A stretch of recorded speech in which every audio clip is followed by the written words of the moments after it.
अद्य शुक्रवासरः अथवा भृगुवासरः मा कृष्ण चतुर्थी दिनांक 10 फेब्रुवारी 2023। भावप्रकाश निघंटू एवं द्रव्यगुण शास्त्र।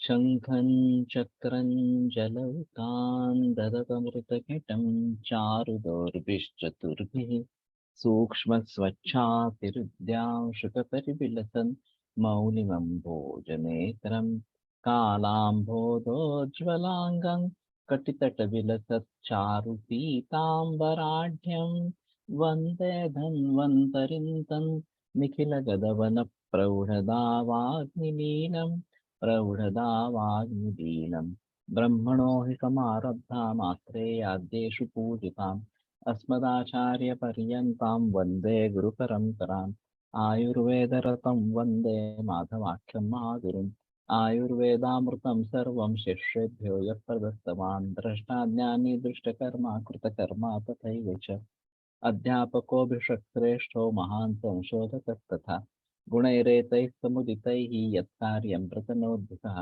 समृद्ध्यर्थं हि कार्यस्य वयं नु प्रयतामहे सरस्वत्यै नमो यस्याः प्रसादात् पुण्यकर्मभिः बुद्धिदर्पणसङ्क्रान्तं जगदध्यक्षमीक्षते आश्रेयं प्रथमं वन्दे आयुर्वेदजगद्गुरुम् आयुर्वेदामृतं सर्वं गृहीत्वा हि सुरेश्वरात् अग्निवेशादिकेभ्यो यत् प्रयच्छत् मुनिसत्तमः प्रथमं तन्त्रकर्तारम् अग्निवेशं नमाम्यहम्।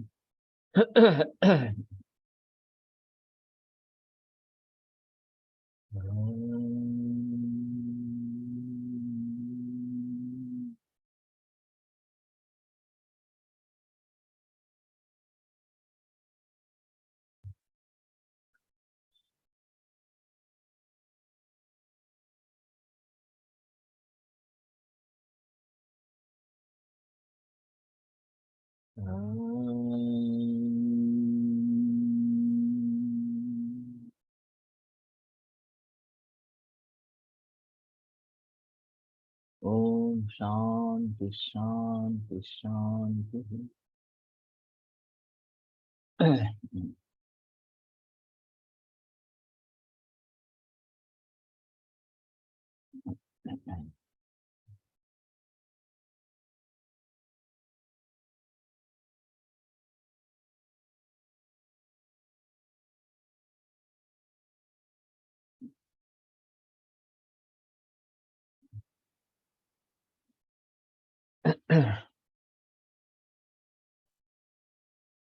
स्निग्धो जुगुप्सुर्बलवान् युक्तो व्याधितरक्षणे वैद्यवाकृत अश्रांतो युज्यते परिचारक। तो परिचारक कैसा होना चाहिए इसके बारे में बताया है। स्निग्ध, जो प्रेम करता हो रोगी पर। अजुक्सु, किसी की बात की घृणा जिसको नहीं है इस प्रकार से। बलवान और युक्तो व्याधित रक्षण, रुग्ण के रक्षण करने में जो योग्य इस प्रकार का हो। वैद्य वाक्यकृत, और वैद्य ने जो बताया है वो करने वाला, उसका पालन करने वाला। अश्रांत, और न थकने वाला इस प्रकार का। युज्यते परिचारक, इस प्रकार का परिचारक जो है वो युक्त इस प्रकार का है, वो इस प्रकार का होना चाहिए। तो ये थोड़ा सा काफी अलग है वर्णन कि युक्तो व्याधित रक्षण वैद्य का वाद्य तो आता है। अश्रांत ये भी अलग है। बलवान और अजुगुप्सु ये भी अलग है। तो ये थोड़ा देखेंगे कि परिचारक के लक्षण में ये जोड़ देना जरूरी है। वैद्यो व्याधि हरे दिए न तद्रव्यम प्रोक्तम औषधम तद यादृशम अवश्यम स्यात् रोगग्रहण तादृशम ब्रुवे। तो जिससे रोग वैद्य रोग का हरण करता है, तद्रव्यम प्रोक्तम औषधम, उसको औषध इस प्रकार का कहते हैं।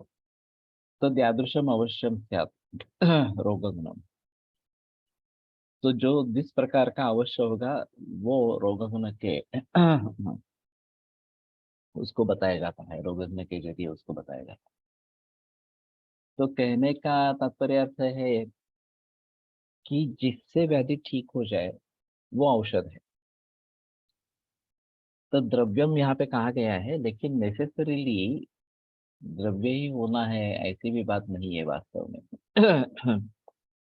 आश्वासन चिकित्सा भी है, उपेक्षा भी है, वगैरह वगैरह इस प्रकार की बातें बताई जाती है। तो जिससे व्याधि दूर होता है वो औषध है।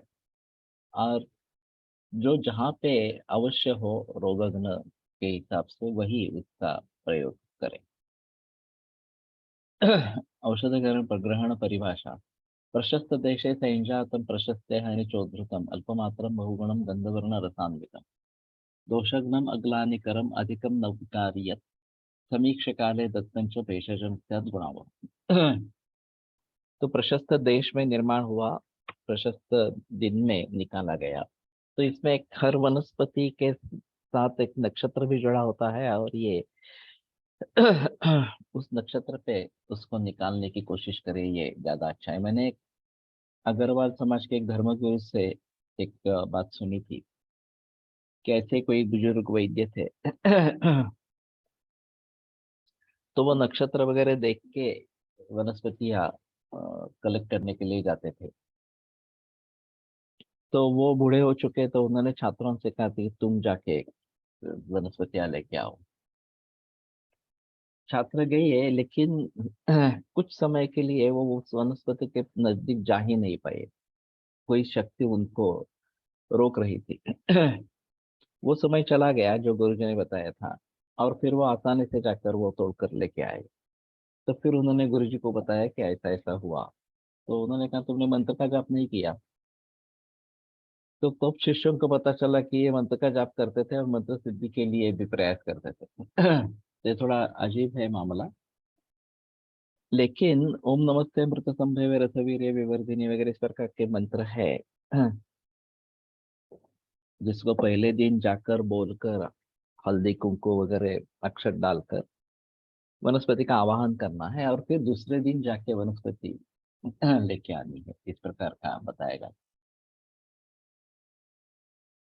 तो ये भी अजीब बात है, और ये हमें इसके बारे में सजग होना है। अभी बहुत सारे कम वैद्य ऐसे हैं कि जो जाकर वनस्पति खुद लेके आते हैं। हम तो निर्भर रहते हैं व्यापारी लोगों पर। और वो कब कैसे लाते हैं वो भी उन जो कातकरी वगैरह लोग हैं, वनवासी लोग हैं, उनके ऊपर निर्भर है। तो वो लाके देते हैं, ये खरीद कर हमें बेचते हैं, इस प्रकार की स्थिति। और दूसरा एक उन्होंने अनुभव बताया था, वो भी अच्छा है। उसी धर्मगुरु के, उसी वैद्य के बारे में, कि कोई दवा बनानी थी, उसमें काफी औषधियां थी, और फिर उसका काढ़ा बनाना था। तो उसने छात्र को कहा कि ये सब संभार इकट्ठा करो, और फिर सब इकट्ठा हो जाए तो काढ़ा रख कर करने के लिए रख देना। तो शिष्य ने कहा कि हाँ ठीक है, मैंने सब कर दिया है, अब मैं काढ़ा रख दूं क्या? तो बोला हाँ ठीक है, शुरू करो। काढ़ा शुरू हुआ, 1-2 घंटे के बाद छात्र को पता चला कि एक वनस्पति उसमें से अधूरी रह गई है। वो ऊपर रखी थी कि इस समय में डालेंगे, काट करते समय डालेंगे, लेकिन वो भूल गया इस प्रकार। तो उसने क्षमा याचना की गुरुजी से जाकर कि ऐसा ऐसा हुआ है, एक वनस्पति रह गई है। तो उन्होंने कहा ठीक है, सब फेंक दो, फिर से सब संभार इकट्ठा करो, और फिर काढ़ा बनाओ, इस प्रकार। तो अगर हम इतने सजग होंगे, औषधि निर्माण कर लिए, तो ही औषधि उसी प्रकार की बनेगी जो हम चाहिए, जिस क्वालिटी की चाहिए उस प्रकार की। दातार गुरु जी इसके बारे में काफी मशहूर थे। कोयला लगाना है, वो भी किस प्रकार, 6 ही कोयले लगाने हैं, वो भी इस प्रकार से लगाने हैं, इतना वो सोचते थे। तो उनके जरिए अगर औषधिकरण करते हैं तो भूल होने की संभावना नहीं रहेगी। अल्पमात्रम बहुगुणम, अल्प मात्रा में बहुगुण, गंधवर्ण रसान्वितम, गंधवर्ण रस से युक्त, इस प्रकार से। दोषग्नम, दोष नाश करने वाले, अग्लानिकरम, और अधिकम न विकार्य, ग्लानि नहीं निर्माण करने वाला, और थोड़ी ज्यादा मात्रा में दिया गया है तो भी जो विकार नहीं करने वाला। समीक्ष काले दत्तंच भेषजम सद्गुणाव। तो अच्छी तरीके से समीक्षा करके योग्य काल में अगर औषध दिया जाता है तो वो गुणावह इस प्रकार का होता है, गुण देता है अपेक्षित जो है वो। अग्निया विंध्य शैलाद्या सौम्यो हिमगिरी सुमृता। तो विंध्य शैल वगैरह जो है वो आग्नेय है, और हिमगिरी जो हिमालय जो है वो सौम्य है। अतस्तद औषधानि स्युः।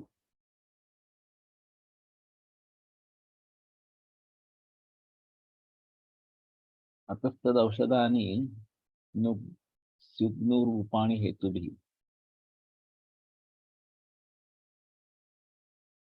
नु का कोई संबंध नहीं है।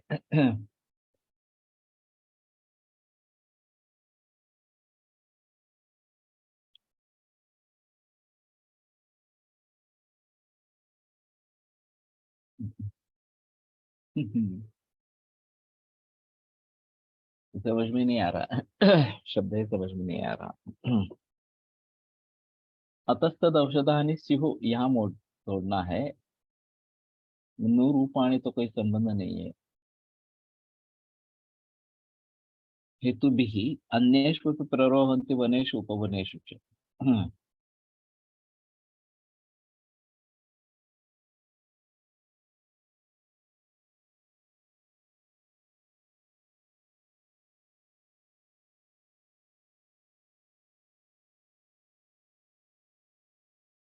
योग्य रूपाणी होना चाहिए, मालूम नहीं।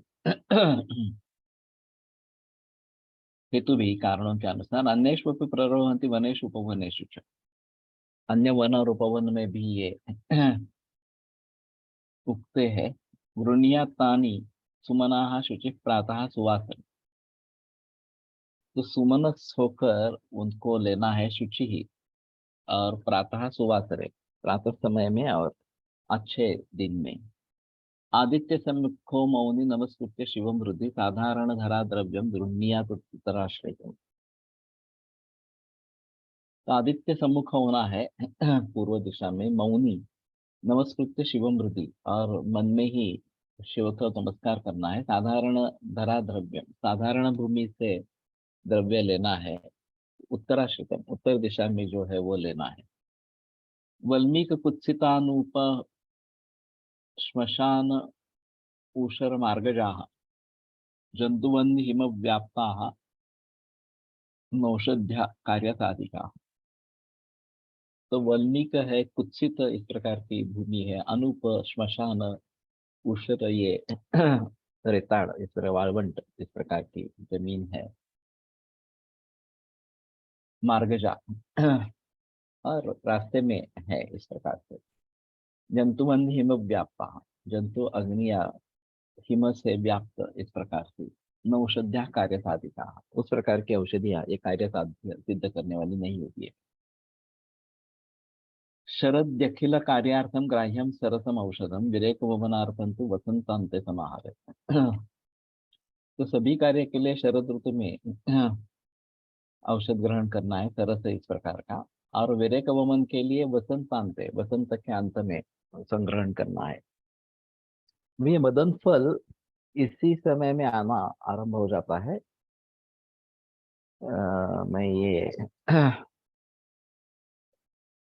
आजरा, कोल्हापुर के आगे वहाँ एक वन है, मुझे याद नहीं नाम आ रहा। और एक ही मदन फल के वृक्ष को इतने मदन फल मिले कि एक बड़ी थैली भर के हम वहां से लेके आए। कुछ दवा करने की कोशिश की, लेकिन वो ठीक तरीके से नहीं हो पाया। जो ग्रंथों में वर्णन किया है कि मदन फल पिप्पली दही में मिलकर मिला के सुखाकर फिर उसका चूर्ण बनाना है वगैरह वगैरह इस प्रकार से। लेकिन हमसे कुछ गड़बड़ हो गई, वो खराब हो गया, बुरा हो गया इस प्रकार से। अतिस्थूल जटायाः स्युस्तासां ग्राह्या त्वचो ध्रुवम। अतिस्थूल जटा अगर है तो उनकी केवल त्वक लेनी है। गृह्णात सूक्ष्म मूलानि सकलान्यपि बुद्धिमान, अगर सूक्ष्म मूल है तो सभी मूल ले लेना है।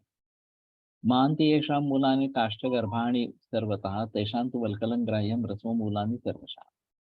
जो बड़े अगर मूल है तो काष्ठगर्भ जिसमें है तेषां तु वल्कलं ग्राह्यं, तो केवल वल्कल ही उसका लेना है। रस्व मूलानि सर्वशः, छोटे मूल है तो सभी ले लेने। नगरोदादि त्वचो ग्राह्यः सारस्यात् बीजकादितः, तालिसादेव पत्राणि फलं स्यात् त्रिफलादितः। तो नगरोदादि का त्वक लेनी है, सारहा स्यात् बीजकादितः, बीजक वगैरह के जो है उसका सार लेना है। तालीस वगैरह से पत्र देना है और त्रिफला से फल देना, त्रिफला वगैरह से फल लेने हैं। क्वचिन मूलम क्वचित कंदः, क्वचित पत्रम क्वचित फलम क्वचित पुष्पम क्वचित सर्वम क्वचित सारा क्वचित त्वचा। तो कभी मूल, कभी कंद, कभी पत्र, कभी फल, कभी पुष्प, कभी सभी भाग, क्वचित सार क्वचित त्वच त्वक, इस प्रकार से औषधियों का संग्रह करना है। चित्रकम सूर्णम निम्बो वासा च त्रिफला क्रमात् धातकी कंटकारी च खदिरा क्षीरपादपः। तो यहाँ से चित्रक सुरण वगैरह जो है इनका मूल लेना है। अच्छा, सुरण कंद है, नींब के पत्र लेने हैं, त्रिफला ये फल लेने हैं, इस प्रकार से। धातकी कंटकारी च खदिरा क्षीरपादपः।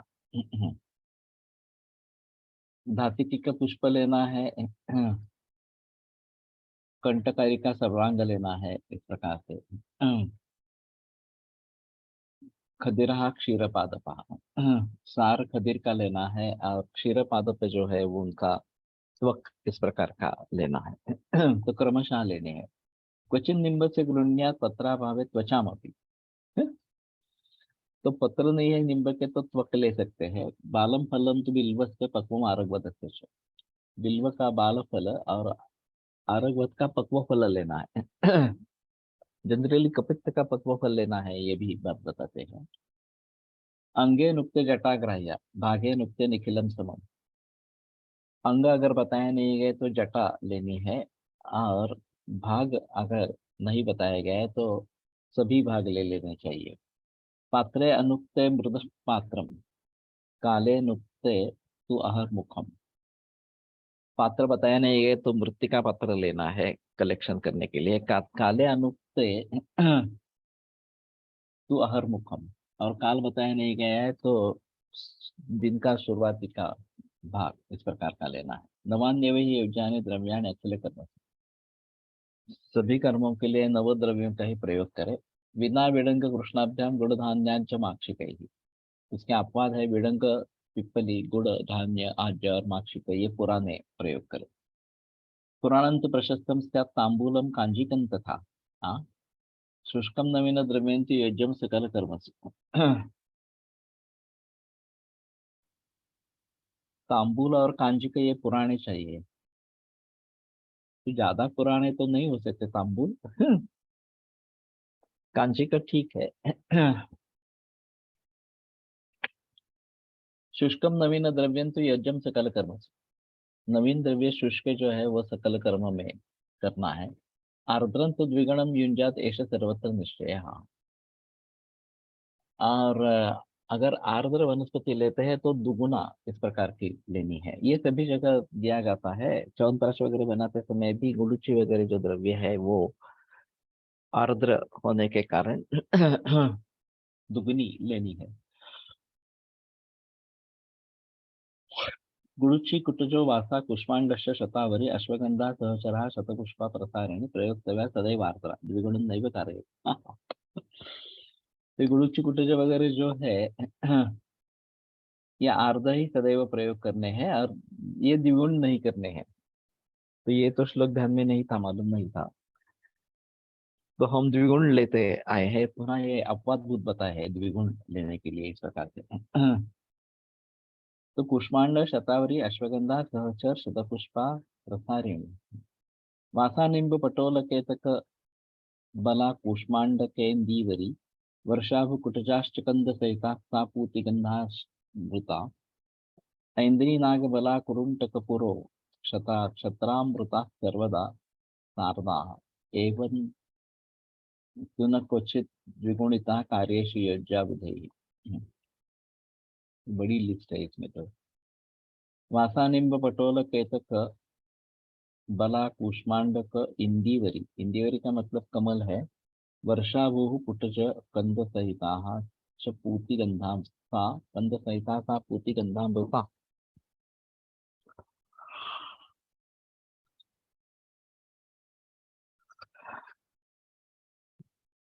ये पूतिगंधा और अमृता अलग अलग होंगे शायद। इंद्री नागबला कुरुंटक पुरो क्षत्रामृता सर्वदा सार्द्रा एवं न तो क्वचित द्विगुणतः कार्येषु योज्या बुधे। ये सार्द्र लेने आर्द्र लेने हैं लेकिन द्विगुण नहीं करने। घृतं तैलं च पानीयं कषायं व्यंजनादिकं पक्त्वा शीतीकृतं चोष्णं तत्सर्वं तद्विशोपमम्।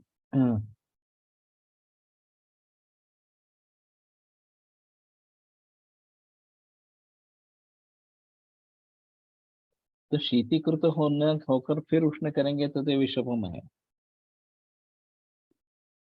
तो पक्तवा गर्म ही अगर प्रयोग करना है तो गर्म प्रयोग करो, नहीं तो ठंडा प्रयोग करो इस प्रकार से। लेकिन शीतीकृतम च उष्णम 12वें फिर गर्म करे किया गया, ये विश्वकोम इस प्रकार का है। तो काफी अलग बातें हैं। सूक्ष्मास्ति मांसला पथ्या सर्वकर्मणि पूजिता क्षिप्तांबति निमज्जेद्या बल्लातथोत्तमाः। जो सूक्ष्म अस्थि मांसल इस प्रकार की, उस प्रकार की पथ्या हरड़ा जो है वो सर्वकर्मणि पूजिता। क्षिप्तांबसी निमज्जेद्या, पानी में डालने के बाद जो डूबती है वो हरित की अच्छी है। भल्लात भल्ला तक के तथोपमा तथोत्तमा, उसी प्रकार उत्तम भल्ला तक का से लेख करना है।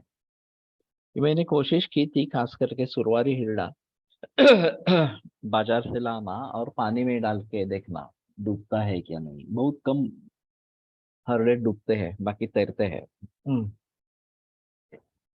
और 2 तोले से ऊपर होना चाहिए ऐसा कहना था, तो 2 तोले के तो मिलते ही नहीं है। 2 तोले से कम वजन के ही मिलते हैं इस प्रकार के। तो मालूम नहीं, अगर जंगल से इस प्रकार से लाएंगे तो ही शायद ये बात बनेगी। हम व्यापारियों के साथ ये लेने की कोशिश करेंगे तो ये मिलना काफी मुश्किल इस प्रकार का है।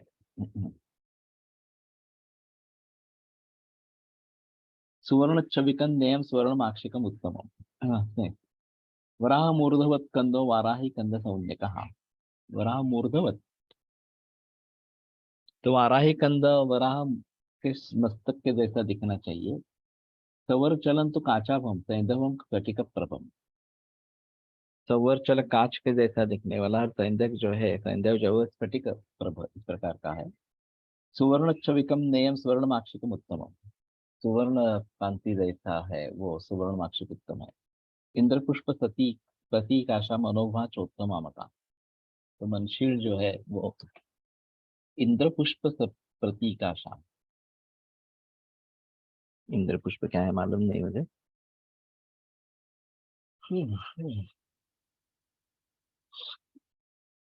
श्रेष्ठम शिलाजति ज्ञेयं प्रक्षिप्तम न विशीर्यते तोयपूर्णे कांस्य पात्रे पतानेन विवर्धते।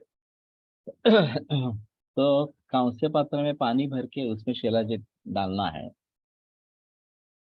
और उस ये विशीर्ण उसका नहीं होना चाहिए इसमें डालने पर। प्रतानेन विवर्धते, और जब उसको तनाव देते हैं तो वो बढ़ता है। कर्पूर स्तुवर स्निग्धा एला सूक्ष्म फलावरा श्वेतचंदनम अत्यंतम सुगंधि गुरु पूजित। तो कर्पूर तुवर कषाय रसका स्निग्ध एला सूक्ष्म फलावरा, सूक्ष्म फला वाली एला श्रेष्ठ है। श्वेतचंदनम अत्यंतम सुगंधि गुरु पूजित। श्वेतचंदन जो है अत्यंत सुगंधि, और गुरु जो है वो पूजित है। रक्तचंदनम अत्यंतम लोहितम प्रवरम मतम। रक्तचंदन अत्यंत लोहित रक्तवर्ण का है तो वो श्रेष्ठ है। काकतुंड निभ स्निग्धो गुरु श्रेष्ठो गुरुर्मता।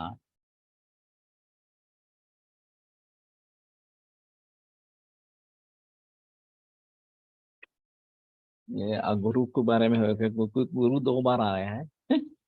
तो एक के जगह प्रक्षेप ये अवग्रह होके अगुरु होगा।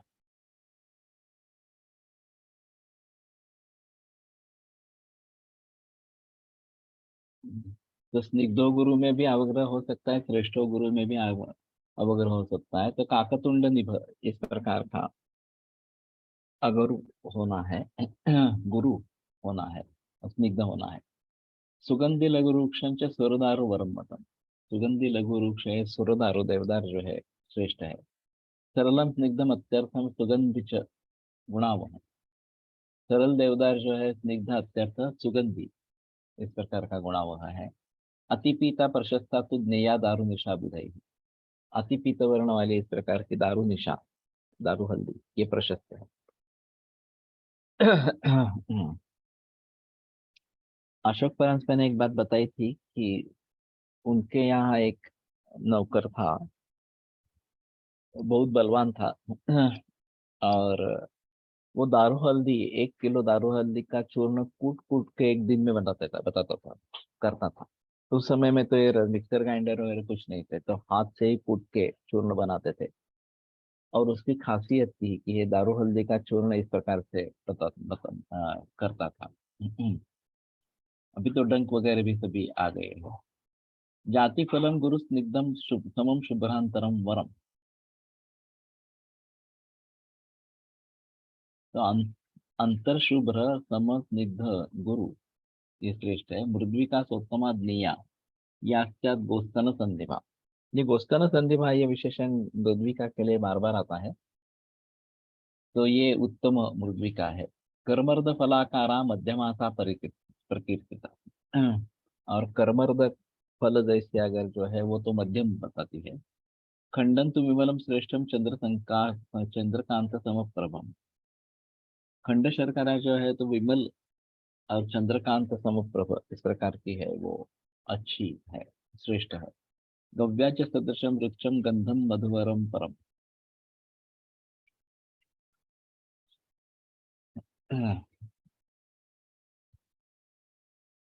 शायद मत के बारे में है।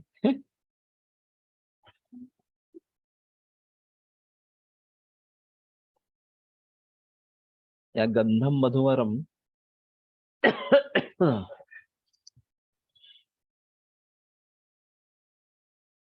इसका अर्थ करना मुश्किल है थोड़ा सा।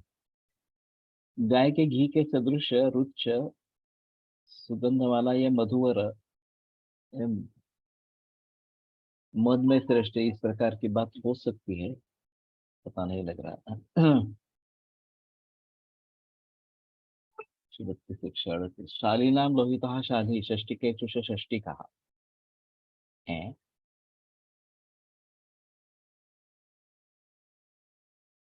तो शाली में लोहित शाली और षष्टिक शाली में षष्टिक शाली। तो षष्टिक शाली में भी वैरायटी होती है और कुछ अलग होते हैं, ऐसा दिखाई देता है। शुकधान्येषु अपि यवो गोधूमः प्रवरो मतः। और शुकधान्य में यव और गोधूम ये प्रवर है। मैं बहुत दिनों से सोच रहा हूँ कि यव की खेती की जाए। यव गोधूममयो उभय और तद्योग्या हित कल्पनम, ये जो बात बताई गई है, साधुर्गुरुश्च गोधूम वातको वातचित वातको त्यवः। तो गहू वातचित, गहू या गोधूम वातचित है और यव वातकर है। और स्थौल्य चिकित्सा में यव का ज्यादा महत्व रहेगा। तो अभी स्थौल्य की समस्या काफी बढ़ रही है, तो इन सभी में यव का प्रयोग करना उचित रहेगा। अब इसमें यव में क्या लेना है, बार्ली लेना है या चतुष इस प्रकार का लेना है, ये एक अलग बात इस प्रकार की होगी। शिंबिधाने वरो मुद्गो मसूर चाणकी तथा। शिंबिधाने में मुद्ग श्रेष्ठ है और मसूर अनाड़की भी अच्छे हैं। रसेश मधुर श्रेष्ठ लवणेश सैंधव। रसों में मधुर श्रेष्ठ है, लवणों में सैंधव श्रेष्ठ है। दाड़िमा मलकम द्राक्षा खर्जूरम च परुषकम राजादनम मातुलुंदम फल वर्गेशु शक्यते। तो दाड़िमा मलक द्राक्षा खजूर परुषक राजादन मातुलुंग ये फल वर्ग में प्रशस्त है। पत्र शाकेशु तो आस्तुकम, जीवंती पोतिका वरा। पत्र शाक में वास्तु का जो साकवत कहा जाता है, जीवंती, यहाँ ऋणखुरी कही जाती है। यहाँ गुजरात में मिलती है। और वरा शाकेशी जीवंती है, अग्र संग्रह इस प्रकार का है। पोतिका मालूम नहीं क्या है। पटोलम फल शाकेशु, तो पटोल फल शाखा में श्रेष्ठ है। ते परवल नाम से मिलता है। दिखने में बिम्बी से थोड़ा बड़ा इस प्रकार का। और यहाँ के पुणे के मार्केट यार्ड में सिर्फ एक ही व्यापारी पटोल को बेचता था, परवल को इस प्रकार के। बाकी जो स्नेक गोल्ड करके लंबा परवल आता है वो बेचते थे, लेकिन ये इसी के पास सिर्फ ये ग्रंथों में जो पटोल वर्णन किया है वो मिलता था। कंद शाकेश सुवर्णम, कंद शाक में सुवर्ण श्रेष्ठ है। तो इसका भी प्रचलन लाना जरूरी है। हमारे यहाँ कोकण में गुहाकर के नजदीक किसी ने खेती की है, वो सुरण की अच्छी वैरायटी ने उन्होंने लगाई है। और नैसर्गिक पद्धति से करते हैं, तो उनका सभी सुरण यूएई में एक्सपोर्ट होता है।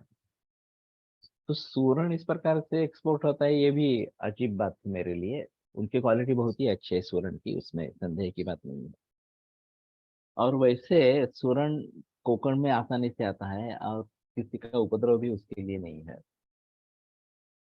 तो अभी ये सो कॉल्ड फास्टिंग जो है, महाशिवरात्रि, आषाढ़ी एकादशी वगैरह वगैरह, या संकष्टी इस प्रकार से, उसमें जो अभी साबूदाना वगैरह ये सब प्रचलन में आ गया है, मूंगफली साबूदाना वगैरह इस प्रकार से, तो ये दोनों विदेश से आए हुए पदार्थ है, खास करके मूंगफली। और वो अच्छे नहीं है। तो दीपन सुरणो, सूरण जो है दीपन है, और अर्श में खास करके प्रयोग में लाया जा सकता है। तो जैसे रताड़ या स्वीट पोटैटो का ये करते हैं, ऐसे ही खाते हैं, भूनकर खाते हैं या फिर पकाकर खाते हैं, और उसका कीस भी बनता है। तो उसी तरीके से सूरन का भी बनता है, अच्छा लगता है। इसमें सिर्फ खट्टी चीज कुछ ना कुछ डालनी पड़ती है, ये ज्यादातर नींबू डाला जाता है। लेकिन उपवास करना ही है और उपवास के पदार्थ लेने हैं, तो उसमें सूरन कैसे घुस गया मालूम नहीं, लेकिन ठीक है, वो अच्छी शुरुआत है। तो उनको प्रचलन में लाना ये ज्यादा बेहतर इस प्रकार का हुआ, सूरन कंद को, खास करके भारतीय उपवासों के लिए। और ये टिकने वाला है, ये भी एक अच्छी बात है। एक बार उत्पन्न हो गया तो काफी दिन महीने रह सकता है। तो उस दृष्टि से ये बेहतर ऑप्शन इस प्रकार का है। लाल भोपड़ा जो कहते हैं उसको भी उपवास में लेते हैं। और वो भी टिकने वाला है, आसानी से आता है। तो मैं पिछले बरस में नहीं कर पाया ज्यादा, लेकिन इस बरस में मैं सूरन, लाल भोपड़ा और तिल, इनको ही ज्यादा बढ़ावा, और कुष्मांड, इनको बढ़ावा देने वाला हूँ। तो फिर इनसे प्रोडक्ट्स कुछ बनाएंगे। सूरण का अमृतीकरण, ताम्र का, इसके लिए फायदा है। और सूरण वटक वैसे भी अर्श में अच्छा काम करने वाला इस प्रकार का है। उपवासात सुरण खाऊ नये असं सुद्धा आहे वाचलं, ये तो मैंने नहीं सुना है। खाते हैं सुरण। हाँ, हम भी खाते हैं। वैसे ये धूर्तों की चाल है, उपवास में क्या चलता है क्या नहीं चलता है इस प्रकार से। और ये शायद उन्हीं लोगों ने इसका प्रचार किया होगा कि नहीं खाए, क्योंकि वो जो बेचना चाहते हैं वो कम हो जाएगा इस प्रकार से। इसकी टेस्ट भी अच्छी आती है। चातुर्मासात वर्ज्य है। मालूम नहीं। लेकिन ये धर्मशास्त्र में तो कोई उसका संबंध नहीं है, क्योंकि शेंगदाना, मूंगफली वगैरह जो है तो वो बाद में आए हैं इस प्रकार से। ये भारतीय है ही नहीं। कंदमूल फल चालते, तो इस कैटेगरी के सब चलेंगे। हाँ, चल सकते हैं। मेरा सुझाव है कि उपवासो गुणैर्यः अंध शरीर से शोषण,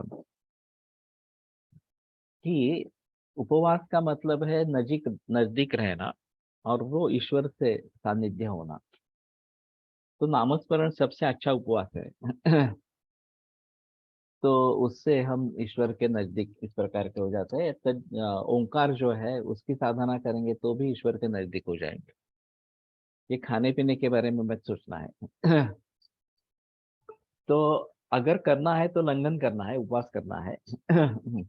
और वो नहीं हो पाता है तो दूध ले लो, केवल फल ले लो, अलग अलग इस प्रकार से। वो भी बेहतर बेहतर चॉइस है। और फिर भी खाना ही है तो सूरन का प्रयोग ज्यादा अच्छा इस प्रकार का रहेगा। तो कंद शाकेषु सूरणम एण कुरंगो हरिणो जांगलेशु प्रशस्यते। एण और कुरंग ये जंगल में हरिण, इस प्रकार का हरिण जंगल में प्रशस्त है। पक्षिणाम तित्तिरि लावा लावो वरो मत्स्येषु रोहितः। पंछियों में तित्तिरी लाव पक्षी और मत्स्य में रोहित मत्स्य प्रशस्त है। हरिण ताम्र वर्ण स्याद एण कृष्ण कृष्णतया मता। हरिण जो है वो ताम्र वर्ण और एण जो है वो कृष्ण।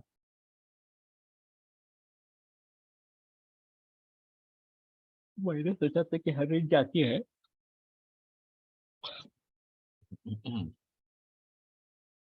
एक जैनों में जमीन के नीचे जो भी आ रहा है वो नहीं खाना है इस प्रकार का। उसमें भी थोड़ा सा अजीब है कि अदरक नहीं लेना है, शुंठी चलती है। उसी से बनी शुंठी चलती है। तो ये भी अजीब अजीब बातें हैं। और जमीन के नीचे आने वाले इसलिए ये कंदर्प या प्याज, आलू, ये सब निषिद्ध है जैनों में। उनमें शायद सुरण भी निषिद्ध होगा इसी कारण के जरिए। लेकिन कंद शाक काफी पुराने काल से। जिमीकंद और सुरण एक ही चीज है क्या? जिमीकंद तो मुझे मालूम नहीं है। एक बार देखो सर्च करके, क्योंकि मैंने जिमीकंद का नाम नहीं सुना था। लेकिन मुझे बड़ा आश्चर्य रहा कि इनका यूएई में एक्सपोर्ट होता है सुरण। तो ये बड़ी अजीब बात है इस प्रकार से। तो कौन खाने वाले हैं? वो तो मुस्लिम कंट्री है। दिवाली में बनाते हैं सब्जी।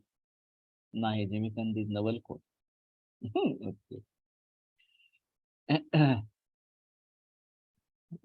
ये नोवेल कोल भी बाहर से आया है वास्तव में, यहाँ का है नहीं इस प्रकार से। हाँ। तो कहने का तात्पर्य अर्थ ये है कि कौन सा प्रयोग करना है, कौन सा नहीं करना है, ये थोड़ा देखना पड़ेगा।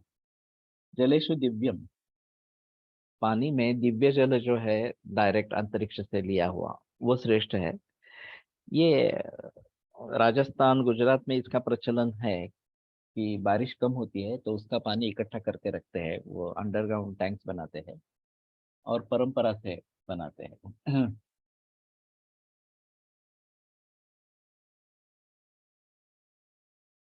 धर्मशास्त्र में आध्यात्मिक उन्नति चाहने वालों के लिए तो लहसुन प्याज विशेष रूप से निषेध किए गए हैं। इनको मांस सदृश कहा गया है धार्मिक दृष्टि से। मुझे लगता है कि ये कामुकता बढ़ाने वाले हैं लहसुन और प्याज दोनों। और इसलिए शायद चातुर्मास में इनका निषेध इस प्रकार का है। वर्षा ऋतु में वैसे भी काम शक्ति बहुत कम होती है, वो शरद ऋतु में आगे चलकर थोड़ी बढ़ जाती है। तो ये कामुकता न बढ़े इसलिए इसका होगा। ये माउस से संबंध है ये तो मालूम है। ये हैज अ व्हेरी ह्यूज केरळीय पॉप्युलेशन, त्यांच्यासाठी जातो सुरण। ओके। तो ये बात हो सकती है कि केरलियन पॉपुलेशन बहुत ज्यादा है।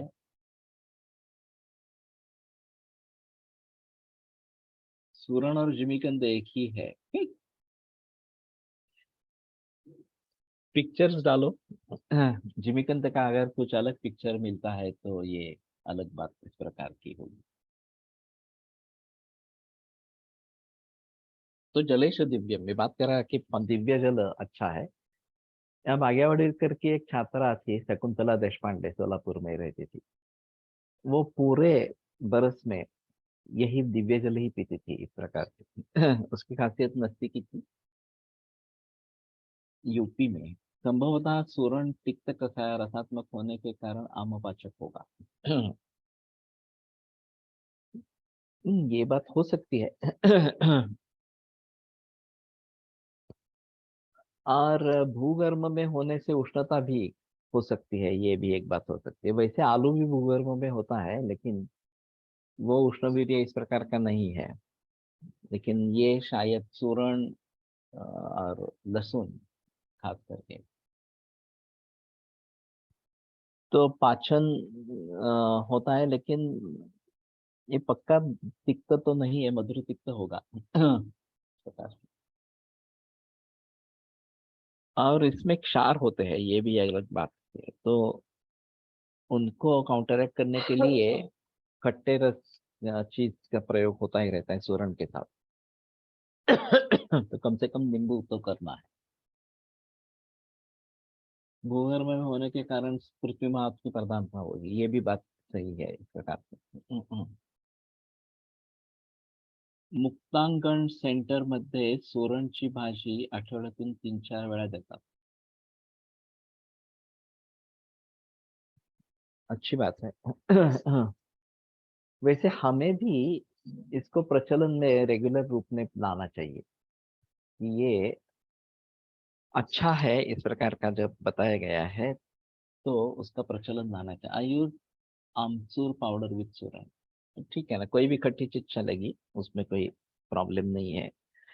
ये कोकम या इमली का भी इस्तेमाल कर सकते हैं। तो दिव्य जल मैंने कोशिश की थी, वो नहीं हो पाया। अब सोच सकता हूँ कि छोटे पैमाने पर एक बार प्रयोग करके देखेंगे कि ये दिव्य जल इकट्ठा करके रखेंगे। गव्यमाजेषु गोभवम है, आज्येषु गोभवम, दुग्धेषु गव्यम आज्येषु गोभवम। ठीक है। तो दुग्ध में गव्य दूध श्रेष्ठ है, और आज्येषु गोभव, और घृत में भी गाय का घी अच्छा है। अर्थात यहाँ पे देसी गाय ही अपेक्षित है, उस समय जमाने में तो जर्सी गाय थी ही नहीं। तिलेषु तिलजम, तैलेषु तिलजम तैलम, ऐक्षवेषु सिताहिम। तो तेलों में तिलज तेल जो है वो श्रेष्ठ है, और इक्षु के परिणामों में सीता हिता, सीता जो है वो अच्छी है। आजकल इतना पोल्यूशन है, दिव्य जल मिलना शक्य है, मिलना शक्य है। ऐसा है, शुरू की बारिश छोड़ देनी है। एक बार आकाश निर्भर हो जाए, तो फिर पानी इकट्ठा कर सकते हैं। और सीधा आकाश से अगर आ रहा है तो भी एक बात अलग होती है। 136 श्लोक है। नहीं, दिया ना हमने। एण कुरंगो हरिणो जांगलेशु प्रशस्यते पक्षिणाम तिथिर्लाभ वरो मत्स्येषु रोहिता। मैंने बताया था ये। जंगल में एण कुरंग हरिण ये प्रशस्त है, और पक्षियों में तितरी और लाव पक्षी, और मछली में रोहित मत्स्य ये श्रेष्ठ है। तुम ऐक्षवेशु सीता हिता, ऐक्षव में इक्षु से उत्पन्न वाले पदार्थ में सीता जो है, खंड सीता, ये श्रेष्ठ है। स्वभावतः हित कर दो। शिंबीषु माशाम। तो शिंबी में माश ये अहितकर है। ये तो कनिष्ठ बताया था, लेकिन ये अहितकर बताया है यहाँ पे। और पूरे दक्षिण भारत में माश का प्रचलन काफी मात्रा में है। इडली डोसा ये उनके कॉमन पदार्थ है खाने के लिए, और फर्मेंटेड इस प्रकार के रहते हैं। तो मालूम नहीं ये प्रचलन कैसे आ गया, लेकिन ये अभी पीढ़ियों से, बहुत सैकड़ों वर्षों से है।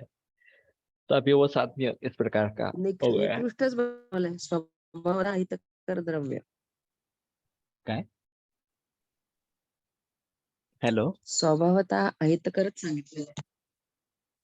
हो ठीक है, देखिए स्वभावतः अहितकरच सांगितलेलं आहे. यहाँ पे है धावा अहितकर। माशोत्तर सर्वेश अवरो, ये वाग्भट में कहा है। कि माश इसमें शिंबी धान्य में सबसे अवर इस प्रकार का है, और फिर भी वो शुक्र बढ़ाने वाला इस प्रकार का है, और प्रभुता आभ्यंतर मलो माश सूप परम स्वथा, मल को भी बढ़ाने वाला इस प्रकार का है। शायद ये मल को बहुत बढ़ाता है इस दृष्टि से बताया होगा। और फलानी माशद विद्या काकांडोलात्मक उपतयो हो, तो कपि कच्छु जो है वो माश के जैसे गुणधर्म उसके बताए। Even in north maash is used to prepare dal makhani. Okay.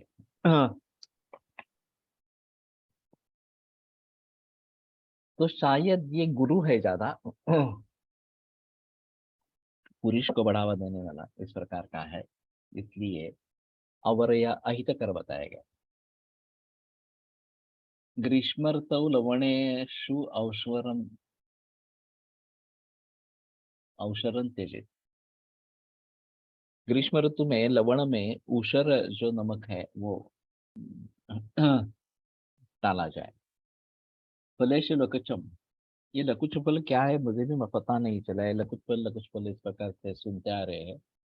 किसी का अगर कुछ नाही आपल्या 7:30ला निघायचं नाही नाही असं नाही करू माझ्या गुंडी बेटा काय होती बेटा एका मिनिटाने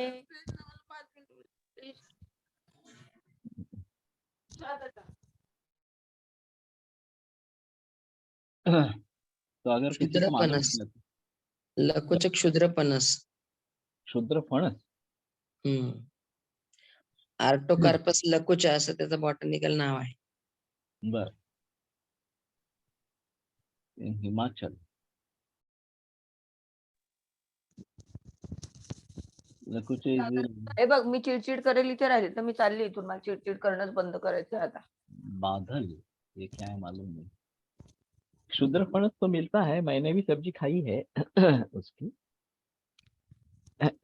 लेकिन ये लकुच है इस प्रकार का मालूम नहीं था मुझे। कैसे लोणचे बनवतात। हाँ, लकुच हिमाचल में किस नाम से मिलता है।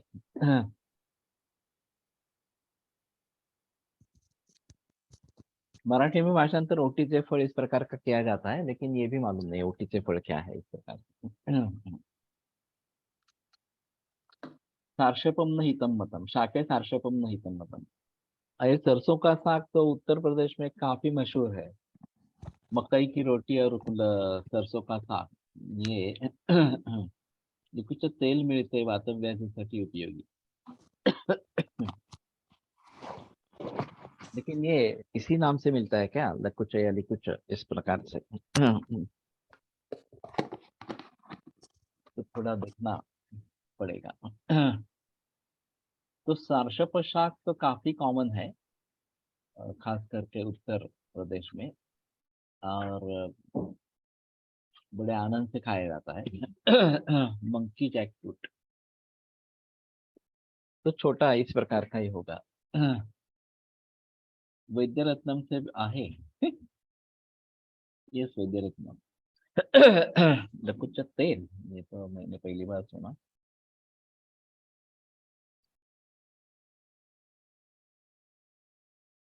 ओके।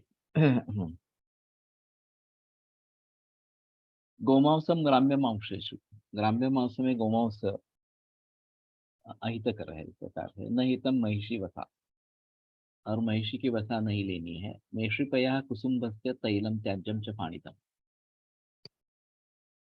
तो मेंढी का दूध, कुसुम्भ तैल, करड़ई का भी है, इसका काफी प्रचलन है, और ये हार्ट के लिए अच्छा माना जाता है वगैरह। उमा कुसुम भजन चोष्णम तोगदोष कफस्तकृत, ये है इस प्रकार से। तो इसके बारे में बताना जरूरी इस प्रकार का रहेगा। लेकिन ये प्रमेह में आया है, ये अतसी का भी तेल आया है, और इसका भी शायद आया है, मुझे अभी याद नहीं रहा। त्याज्यंच फाणितम, और फाणित जो है वो त्याज्य है। लघुच का सामान्य नाम बड़हल इन यूपी। बड़हल या बड़हर, मंकी जैक, एक फलदार वृक्ष है इसका वृक्ष 10-15 मीटर ऊंचा हो जाता है। इनकी पत्तियां इसके फल गोलाकार या बेडोल होते हैं, लकुच। ओके, तो अच्छी बात है। देहू असं म्हणतात लकुशला हिमाचलमध्ये. देव देव देव तो बढ़ल और देव, ये कुछ इसके पर्याय शब्द है हिमाचल में। और फानी तक का ज्यादा प्रचलन नहीं है अभी। ये पुराने जमाने के गुड़ बनाने के जो तरीके थे उसमें फानी तक बाय प्रोडक्ट हो जाता था और टेस्ट भी अच्छी है। बच्चों को तो बहुत पसंद होता है, तो उसका काफी प्रचलन था। और फिर उसमें आयरन कंटेंट बहुत ज्यादा है वगैरह वगैरह, ये भी बात बताई जाती है। फाणितं गुरुभिषन्धि एकूण मूत्रशोधनम, तो ये तीनों दोष को बढ़ाने वाला। और मूत्रशोधन मूत्रशोधन के लिए फाणित का प्रयोग आया है औषधियों में एक प्रकार से। तो शायद इसके बारे में अलगता से सोचे, लेकिन उतना प्रचलन फाणित का नहीं है। काकवी नाम से जो मिलता है, तो अभी हमें शायद गन्ने के बारे में, नैसर्गिक खेती करे गन्ने की और फिर शुगर फैक्ट्रीज में न देते हुए उसका गुड़ बनाए, या ज्यादा से ज्यादा गुड़ शर्करा जैसे पाउडर है गुड़ की वो बनाए, वो सीधी प्रयोग में ला सकते हैं इस प्रकार से। एक कहना था कि ये सब करने की जरूरत ही नहीं है इस प्रकार से। तो लिक्विड शुगर ये भी पॉसिबल होगी, सिर्फ उसमें प्रिजर्वेटिव डालने पड़ेंगे। क्योंकि शुगर का जो प्रयोग होता है वो पाक बना के ही प्रयोग करते हैं, वो पानी में घोल लेते हैं इस प्रकार से। केवल ये गुलाब जामुन ऊपर से शुगर लगाते हैं, ये छोड़कर बाकी कहीं भी शुगर, या अनारसा वगैरह, अनारसा में भी इस प्रकार का नहीं है, ऊपर से शुगर नहीं लगाते हैं, तिल लगाते हैं। तो चंद भी ऐसी चीजें होंगी कि वहां जहाँ ऊपर से शुगर लगाते हैं, तो उसको शुभ्र करने में और फिर केमिकल डालने में वगैरह वगैरह, ये सब सत्यानाश कर दिया है। तो शुगर इंडस्ट्री जो बढ़ गई है, उसके बजाय अगर लिक्विड शुगर पाउचेस में प्राप्त हो जाएगी, तो शायद इसके लिए उसमें प्रिजर्वेटिव डालने पड़ेंगे। नहीं तो ये फिर खंड शर्करा वगैरह हमारी जो रीति है, या गुड़ बनाना, ये बेहतर ऑप्शन इस प्रकार का है। और उसी का प्रयोग करना, अगर करना ही है तो इस प्रकार से। लेकिन फिलहाल जो शक्कर आती है वो तो बेकार है, वो नहीं लेनी है इस प्रकार से। तो हम तो ये ऑर्गेनिक शुगर, ब्राउन शुगर का प्रयोग करते रहते हैं घर पे जो करते हैं वो। लेकिन पूरे समाज में इसके लिए परिवर्तन होना जरूरी इस प्रकार का होगा। अभी भी कितना है मालूम नहीं पड़ रहा। तो 41, 45, अभी भी काफी है।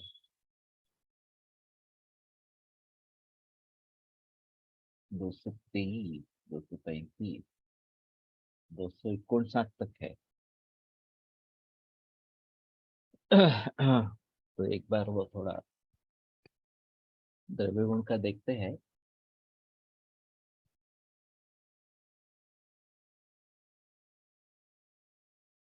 श्वसनादेव वायो अंतःप्रवेशा प्राणिजानि वनस्पत्यानि द्रव्याणि सलिलं आहारपानाभ्याम शरीरम निविशन्ते स्थान विशेष प्राप्तानि एतानि द्रव्याणि विपच्यन्ते।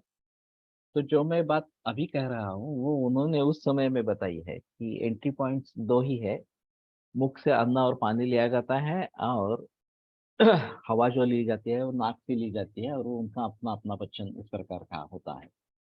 पूर्व वायवीय द्रव्याणां पक्ति विपच्येतानि द्रव्याणि शरीरम लाभान्वितम जायते।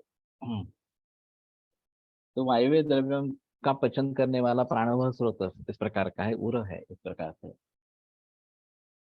पाकेन एतेषां द्रव्याणां केचित् केचिच्च गुणाः पूर्वोत्तिष्ठन्ति। ये आधा अधेरे शब्द है। तो केचित कुछ गुणों में परिवर्तन होता है, वही कुछ गुण वही वैसे ही रहते हैं। द्रव्यज्ञता अपरिवर्तनो गुणा वीर्यम। जो न बदलने वाले गुण है उनको वीर्य कहते हैं। परिवर्तनो गुणा स्वयं अभिभवन्ति, परिवर्तनो गुणा स्वयं अभिभवन्ति। तो जो बदलने वाले गुण है उनको वो खुद उनका पराभव कर देते हैं। शीतोष्णादि स्थिर गुणाष्टकम एवं वीर्यम।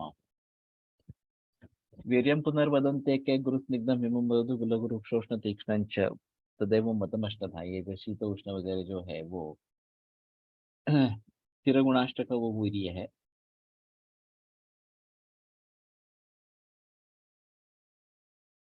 गुणाष्टकम इदम अन्य गुणा परिवृत्तिम भजन्ते। तो बाकी जो गुण है वो बदलाव, उसका बदलाव हो जाता है। लेकिन गुरु बदल जाता है, गुरु लघु हो जाता है, लघु गुरु हो जाता है। ये जो अष्टविध वीर्य में है वो गुरु है उसमें। प्राणिजानि वानस्पत्यानि च केवलं रसोपेतानि प्रथित रसोर्बणानि दरीदृश्यन्ते।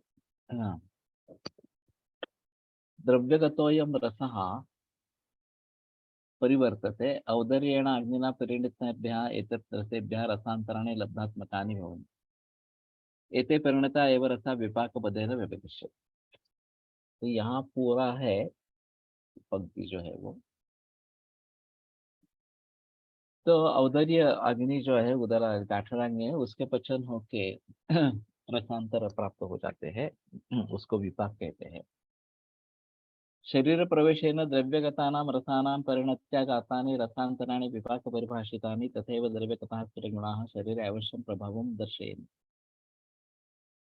तो इनको विपाक कहा जाता है, और जो स्थिर गुण है वो शरीर में अवश्य प्रभाव दिखाते हैं। रसवीर विपाकानां शरीरे परिणाम विशेषं दर्शयता शरीरस्थ कार्यक्षेत्राणि अल्पशो विभिद्यन्त एव।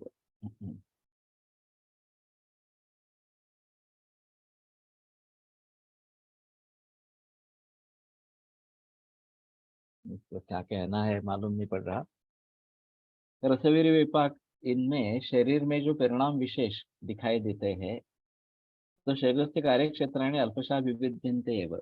उनके कार्य क्षेत्र जो है वो थोड़े थोड़े अलग होते हैं। वैसे रसो निपाते द्रव्याणां विपाकः कर्मनिष्ठया वीर्यं यावद् ये वासात् सन्निपातात् च उपलभ्यते। तो ये तो बात बताई गई है इस प्रकार की।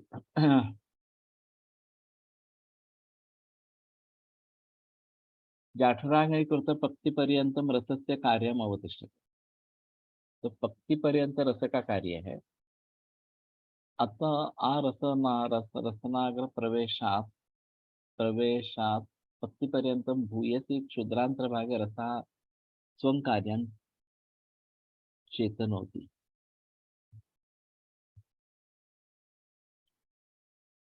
ओके, तो रचना से लेकर लघुवंतर तक क्षुद्रांतर्भाग तो रस अपना कार्य दिखाता है। औदराग्नेर्यत् किमपि रसांतरम महाभूत विशेषाधिक्यम वा जायते तत् अपान संबद्धेषु अवयवेषु कार्यकारी संतिष्ठते। तो परिणमन होने के बाद जो विपाक इस प्रकार का बनता है, वो अपान काल में उसका, अपान क्षेत्र में उसका कार्य होता है। महाभूत विशेषाधिक्यम वा जायते, रसांतर या महाभूत विशेषाधिक्य। अतः अपान पवनाधिष्ठितं क्षेत्रमेव विपाकस्य कार्यक्षेत्रं संवृत्तम्। तो अपान पवनाधिष्ठित, अपान वायु से अधिष्ठित जो अपान क्षेत्र है, उसमें विपाकस्य कार्यक्षेत्र, उसमें विभाग का कार्यक्षेत्र संबद्ध है। मधुर विपाक तावत् शुक्रला सृष्टि मलमूत्रोस्तु। मधुर विपाक शुक्रला और सृष्ट मलमूत्र, अम्ल विपाको शुक्रनाशन मलमूत्र सारी च, कटु विपाकस्य विबंधि शुक्रक्षय उच्यते। एतेन विपाकस्य कार्यक्षेत्रम् अभिव्यज्यते। त्रीणि वै वीर्यस्य कार्यक्षेत्राणि। वीर्य के तीन कार्यक्षेत्र है। गुण स्थिरत्वा पर्याय स्थिरत्वा पर पर्यायं वीर्यं तावन्तकालं स्वं कार्यम् आददाति यावन्तं च द्रव्यं शरीरे अवतिष्ठन् अवतिष्ठन् भजते। गुणस्थिरत्व अपर पर्यायम वीर्यम। गुणस्थिरत्व इस प्रकार का दूसरा जिसको पर्याय है, इस प्रकार का वीर्य तावंत ज्ञानसोन कार्यम आदधाति, तब तक अपना कार्य करता रहता है। यावंतंच द्रव्यम शरीर अवस्थितिम भजते, जब जितनी काल से वीर्यम यावत अधिवासाती है जो है उसी का स्पष्टीकरण है। जब तक वो वीर्य शरीर में रहता है तब तक वो कार्य करता रहता है। वीर्यम यावत अधिवासा द्रव्यस्य आशरीरानुप्रवेशात् शरीरतो निर्गमनम अवधिकृत्य वीर्यम कार्यभाग भवति। तो प्रवेश करने से पूरा उसका का निर्गमनम अधिक अवधिकृत्य, निर्गमन तक वो वीर्य का कार्य बना रहता है। निखिलम शरीरम वीर्य से कार्यक्षेत्रम वदन्ति, परम वीर्यम रसक्षेत्रे रसेन विपाक क्षेत्रे विपाके रसम कार्यकारी दृश्यते। अरे बापरे, कुठून काढलं?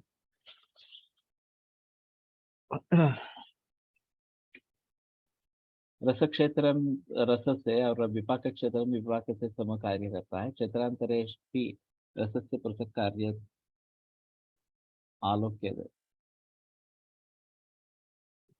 ये जो है वो रसम विपाकस्थो वीर्यम विपाक प्रभाव स्थान्य होती बल साम्य रसादीनाम जैसे करके बलम इस प्रकार के बताया गया है।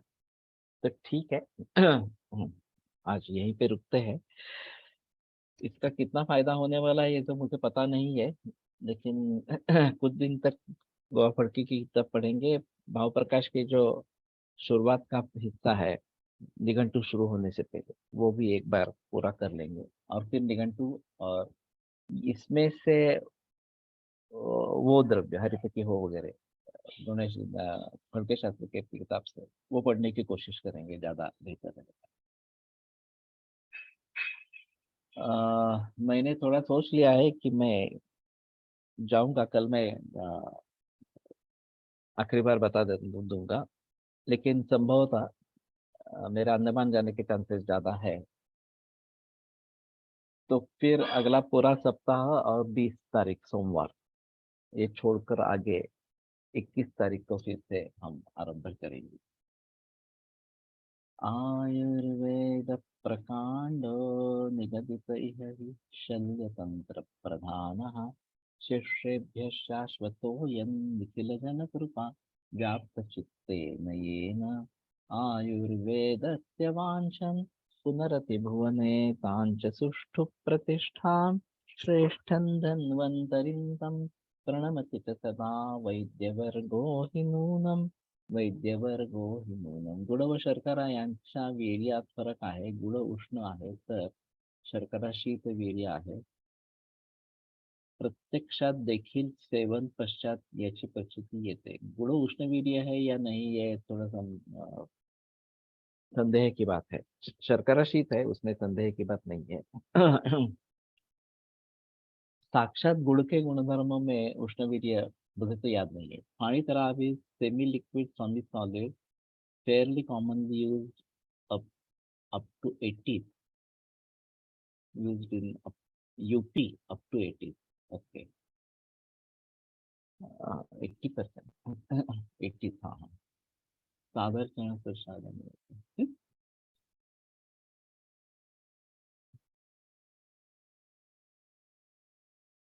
गुणसक्षार मधुर नातिशीत स्निग्धो मूत्र रक्त शोधनो नाति पित्त वातघ्नो मेदक कृमित करो बल्यो वृक्षश्च। ये कहाँ से लिया है? नातिश्लेष्म करो धवता सृष्टमूत्र शक्रु गुड़ा, इस प्रकार का वाग्भट का है। तो नाति शीत है तो उष्ण तो नहीं है। ज्यादा ठंडा नहीं है, इतना ही होगा। सुश्रुत तो शीत तो नहीं है। अतिशीत नहीं है, इस प्रकार से तो उष्ण है ऐसा भी नहीं बता सकते। ठीक है।